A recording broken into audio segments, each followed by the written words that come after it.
vetën tonë në kontroll. Dhe duke e patur vetën në kontroll me i mbyllur të gjitha dyert nga ku shejtani i mallkuar mund të na shpije drejt haramit. Dhe forca apo shtylla kryesore dhe më e fuqishme shpirtërore, e cila na e mundëson këtë pikërisht është lidhja me Allahun e madhëruar. Pra të mbash lidhjen me Zotin Xhelle Xhelaluhu o Xhelle Shanuhu. Mirë, po nuk po flasim për një lidhje e cila është vetëm lidhje e gjuhës. Ne po flasim për një lidhje e cila lidhje dëshmohet me vepra konkrete.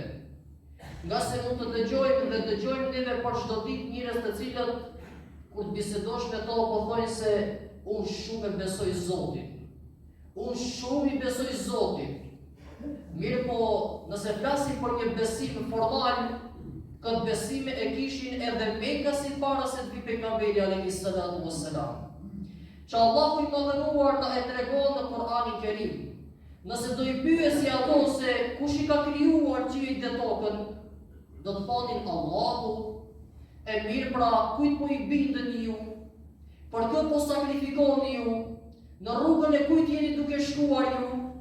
Atëherë pra binin poshtë në atë përgjigje që e jepnin, nga se me duart e tyre i ndërtonin idhujt. Dhe pastaj për idhujt sakrifikonin. Bëni kurbane në emër të idhujve. E besonin edhe ato një Zot që ekziston. Sikurse shumë njerëz sot që i dëgjon dhe mendojnë se ky është besimi i cili duket. Por që nuk është ashtu.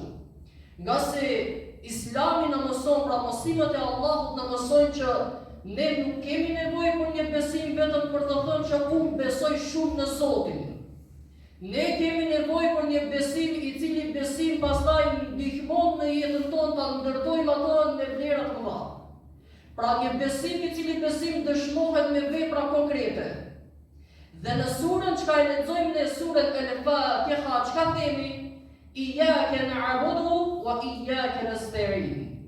Vetëm ty ta adhurojmë dhe prej teje ndihmë kërkojmë. Për çka kërkojmë ndihmë?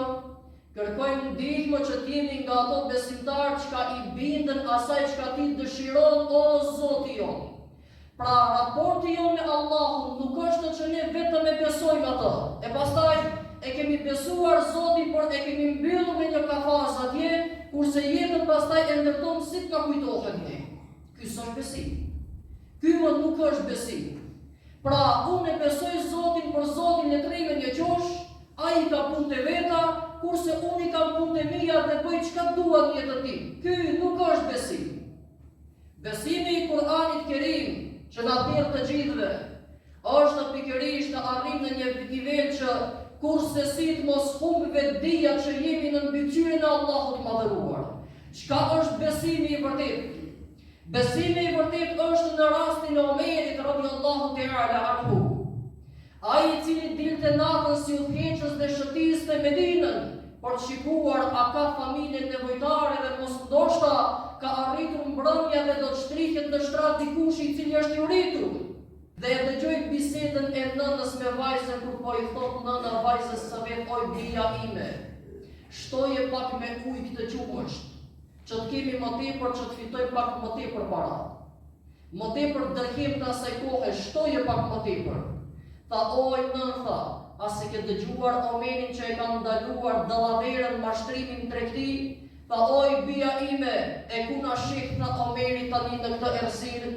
Tha oj nëna ime, Omeri nuk na sheh dhe s'ka çka na thot, por Allahu Zoti i Omerit dhe Zoti jo na sheh atij çka do i themi. Ky është besimi që duket të arrijë ndërtim tek ne. Ky është besimi që duket ngulitet në zemrat tona.